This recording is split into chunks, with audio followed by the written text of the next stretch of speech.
I'm Aaron from PhoneDog.com, and part 2 of the LG Viper 4G LTE review picks up right now.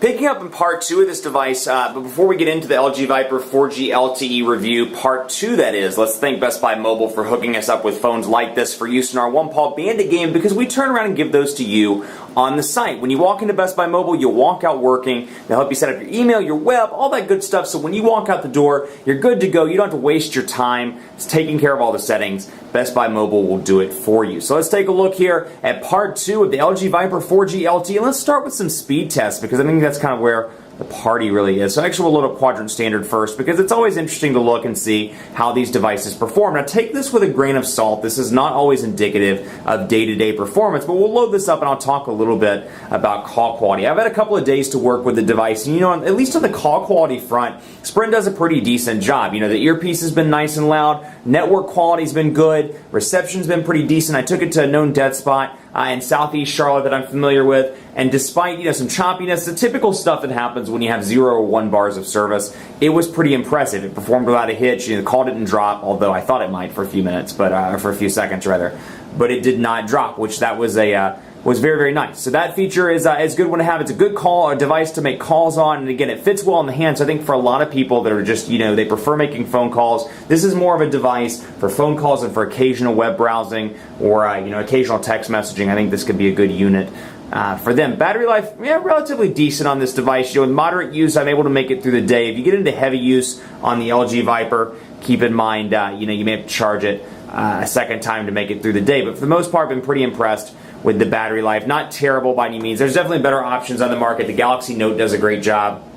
The Motorola Droid Razr Max does a great job. And then the HTC One X is pretty decent as well, and the Evo 4G LTE. But this is a good option kind of for the middle of the ground person, you know, that person that makes a few phone calls, like I said, and browses the web occasionally. Quadrant Standard 2,948 here. So 2,948 on Quadrant Standard. We'll load up let me take this off Wi-Fi as well, actually. Let me go into settings. 3G speeds, at least in the Charlotte metro area, and like I said, you know, they haven't been impressive. You know, it's been pretty frustrating to say the least. Their 3G speeds really need some work, at least while we're waiting for 4G LTE in various markets. So hopefully by 2013, when the nation has LTE, this will be less of an issue.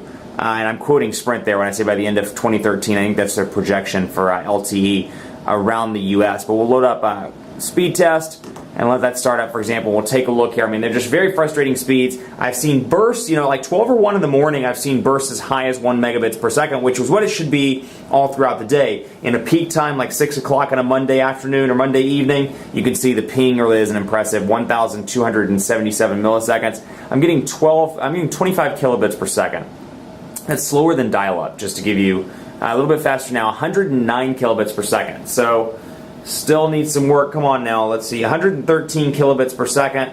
So, you know, I'd say about 0.11 megabits per second, so well under what it should be. Upload's going to be very slow as well, most likely. 70 kilobits per second.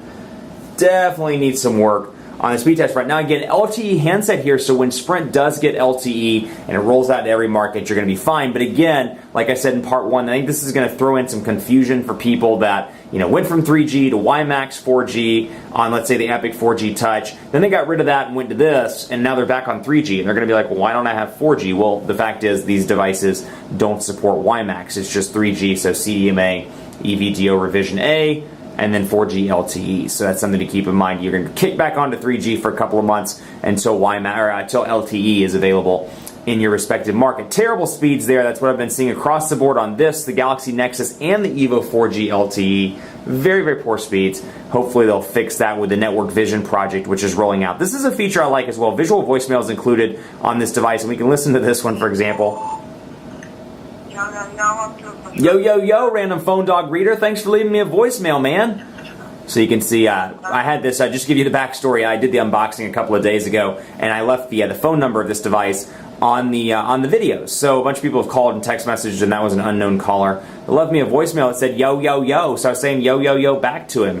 What up, man? What up? And let me show you the dialer while we're at it as well. Let me move the call log here. So you see your phone here, call log, which has a bunch of numbers in it that I'm not going to show, contacts, and then favorites as well. So you can see kind of stock Gingerbread setup here. No real changes. You got your voicemail, your call button, and then back along with your island keys down here. So no real changes. Again, stock gingerbread, it's one of those things you either love it or you hate it and you prefer a custom user interface. But otherwise, a pretty stock experience here. Let's go in one more time and take a look at the camera. And you can see, like I said in part one, LG custom icons here. That's really the only difference you're going to see. That's kind of an LG thing. And of course, the camera interface is not gingerbread either. You can see this is an LG thing. The way that it looks, you got your some settings here: image size, scene mode, ISO, white balance. You got the ability to change color effects, change the timer, the shot mode, the shutter sound, auto review, and then you got your flash as well. You got your zoom abilities. You got your ability to change it to a front-facing camera if you want to take a picture of yourself. How's it going, peeps? And then we can go back to that, and you got your ability to switch pretty easily between video camera and then back to your camera as well. Then you have the button here and your ability to go to gallery. So let's take a look. I've got the 1X over here on the side, so we'll use it as an example. No physical camera button. You know how I love my physical camera button, but we're going to focus in on this Beats Audio logo. Press and hold, and that's a terrible image. Let's see if we can focus out or zoom out. We're going to trash that one.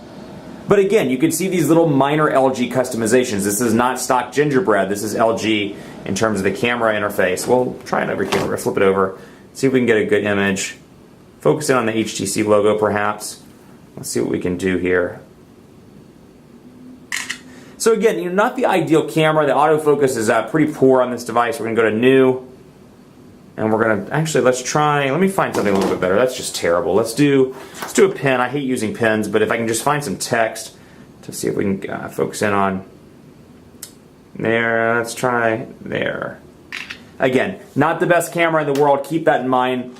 Definitely needs some work. And in comparison to other devices on the market, if you're going to be using your phone for camera settings and for for taking pictures and for shooting video, you're going to want something like the Evo 4G LTE. It's renowned for its camera, great 8 megapixel camera, burst mode, and great video options as well. Galaxy Nexus is decent, not the best in the world, but still better than this. If you want the camera, spend the extra $100 and get the Evo 4G LTE. Otherwise, of course, you're getting a bigger display. You're getting some other features as well. HD quality display, a better camera, and more. But again, here are the value proposition. This is the value device, the $100 device that people that are coming up into smartphones for the first time or migrating up from kind of a cheap smartphone. They want that 4G device, but they don't want to spend $200 because let's be honest, not all of us have $200 to spend on a smartphone. It's going to be a good option for them, and it performs relatively well. It's just got some weaknesses like the camera, and then of course it's not a high resolution display, but again, not everybody needs a high resolution display. All in all, a pretty decent handset. Sprint's 3G speeds are terrible. Let's take a look at Sprint TV also.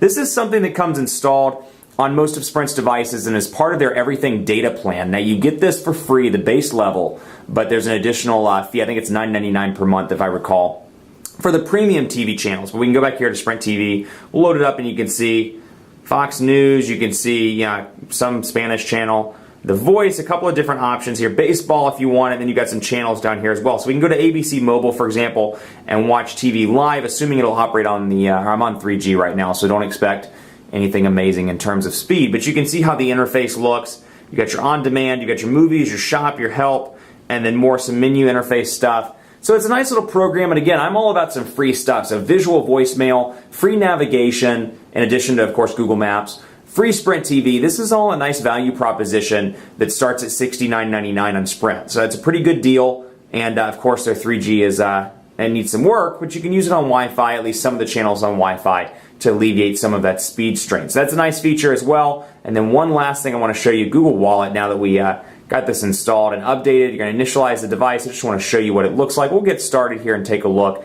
at what Google Wallet looks like. I am 18 years. I'm sorry, I'm only 14. So we'll load that up. Yeah, we'll use Heron Baker.